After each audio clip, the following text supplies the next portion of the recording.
neno to mokwongo watemo mondo mano tamre nikech sama ng'ato apply nyaka itim attachment kama igoyo ombulu.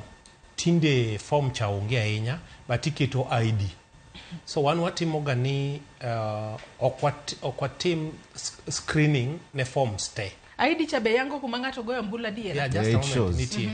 Okwatim screening ne jite. Jomo se qualify mobedo vetted makoro dhi yudo pesa. Watimo screening. Nitire ID no kikete e gine mar jo IBC to bro nyisi kama ng'ani obedo registered as a voter. Mano number 1. Number 2, sama matinde ni uchiwo basari kaluore kod kuma kaka ng'ato bedo registered as a voter kose uchiwe kaluore ni ng'ani en jadak makaka to bedo noko vote kae to jadak maka to chando nego bedo yudo basari. No one wachako niya ingeni CDF nitire constituency ka constituency. So Masona West should be for Josona West. Kech kuidak Nairobi Kibra jo Kibra be negi margi. Koro nyaka waket ni nyaka number 1 nyaka ikungi bed jadak Masona West constituency mae nikech ma pesa Josona West.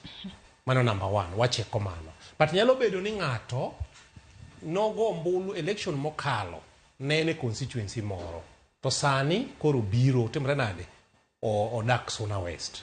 Ma koro en wamiye category 2.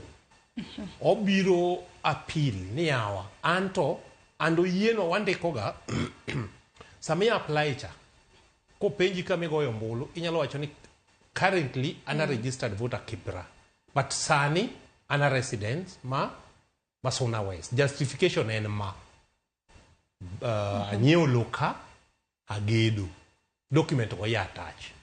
But what they further than that nikech wan gi vetting committee kila unit.